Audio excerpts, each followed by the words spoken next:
السلام علیکم ویئرز، میں ہوں اعجاز شاہد فور سائٹ کے پلیٹ فارم سے۔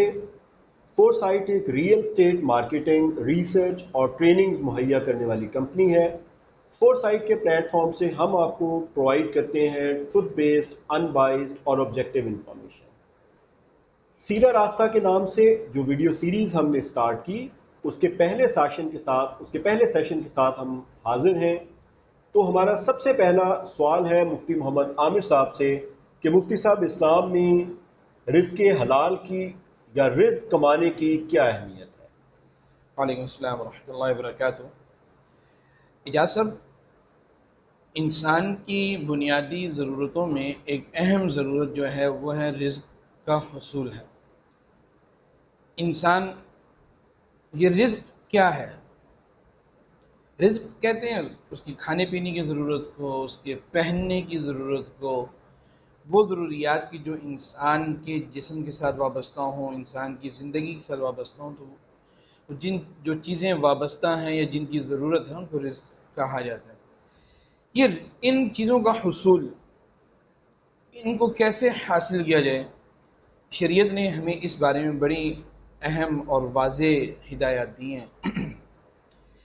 یہ جو رزق کا حاصل کرنا ہے، رزق کو طلب کرنا ہے، یہ اسلام نے اس کو ایک فریضہ قرار دیا ہے، ایک ذمہ داری قرار دیا ہے۔ بے شک۔ رسول اللہ صلی اللہ علیہ وسلم فرماتے ہیں طلب الحلال فریضۃ بعد الفریضہ، کہ رزق حلال کو حاصل کرنا، حلال رزق کو کمانا، یہ اولین فرائض کے بعد دوسرے درجے کا فرض ہے۔ دیکھیں، اس سے یہ بات بھی سمجھ میں آتی ہے کہ جو رزق کا حاصل کرنا ہے وہ حلال ذریعے سے ہونا چاہیے۔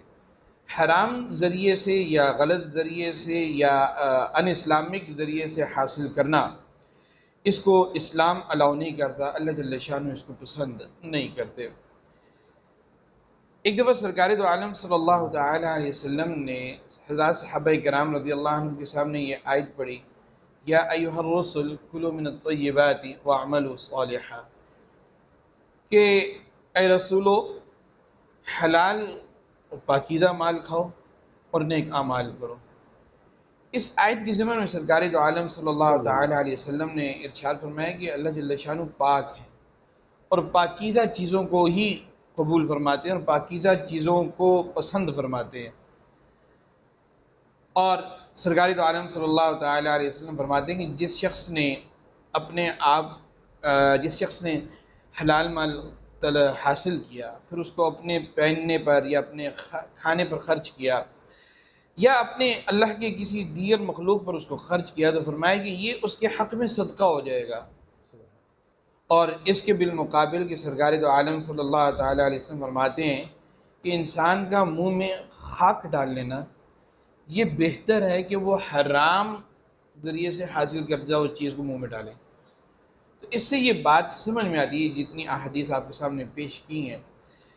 اللہ جل شانہ نے قرآن مجید میں ایک جگہ پر ارشاد فرمایا لا تأکلوا اموالکم بینکم بالباطل، ناجائز ذرائع سے، غلط ذرائع سے، ان اسلامک ذرائع سے مال کو حاصل مت کرو، الا ان تکون تجارتا عن تراض منکم۔ تو اس آیت کا مفہوم میں یہ لیا کرتا ہوں کہ مگر وہ ذریعہ کہ جو حلال ہونا چاہیے۔ تو تجارت چونکہ حلال ہے، قرآن مجید نے کہا ہے کہ احل اللہ البیع وحرم الربا، کہ اللہ جل شانہ نے کاروبار کو حلال کیا، اس کو الاؤ کیا۔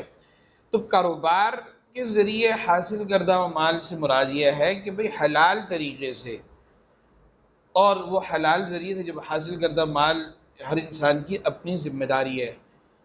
رسول اللہ صلی اللہ علیہ وسلم کے پاس ایک دفعہ حضرت سعد بن ابی وقاص رضی اللہ تعالیٰ عنہ حاضر ہوتے ہیں، عرض کرتے ہیں کہ یا رسول اللہ، مجھے ایسا عمل بتا دیجئے کہ میں مستجاب الدعوات بن جاؤں۔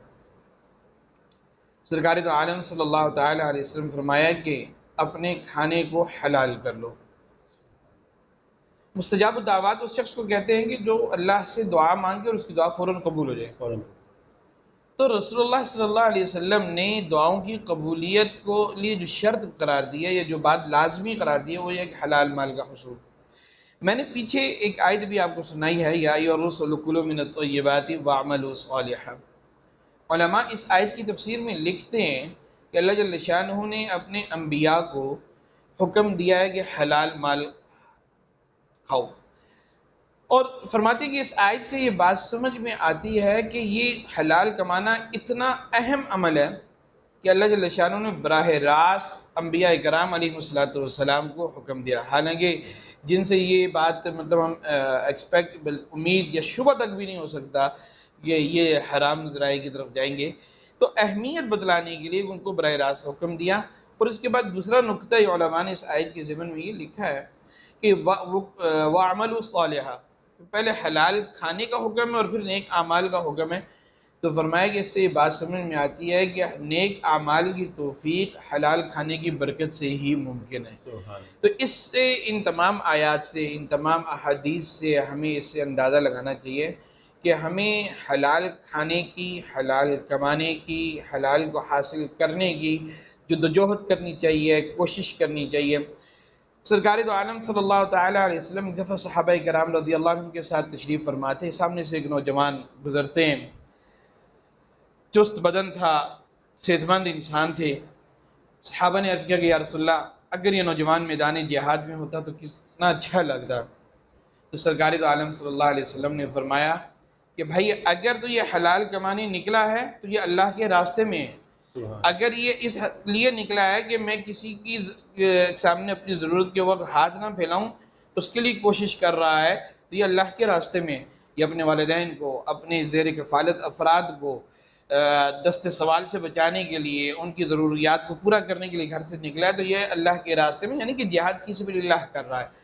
تو یہ اور دیگر تمام احادیث، بہت ساری احادیث ہیں جن سے یہ بات ہمیں سمجھ میں آتی ہے کہ رزق حلال کو کمانا، حاصل کرنا، اس کے لیے جدوجہد کرنا، کوشش کرنا، یہ انسان کی ذمہ داریوں میں سے ایک اہم ذمہ داری ہے۔ اللہ جل شانہ مجھے اور آپ کو عمل کی توفیق عطا فرمائے۔ آمین۔ بے شک ایسا ہی ہے ویورز، آپ بھی اس بات سے ایگری کریں گے کہ نہ صرف رزق کمانا اپنے ہاتھ سے، بلکہ رزق حلال کمانا انتہائی اہم ذمہ داری ہے انسان ہونے کے ناطے، مسلمان ہونے کے ناطے جو ہم پر عائد ہوتی ہے۔ تو مفتی صاحب آپ کا بے حد شکریہ اس مفصل جواب کے لیے۔ مزید جوابات کے ساتھ انشاءاللہ آپ کے پاس حاضر ہوں گے۔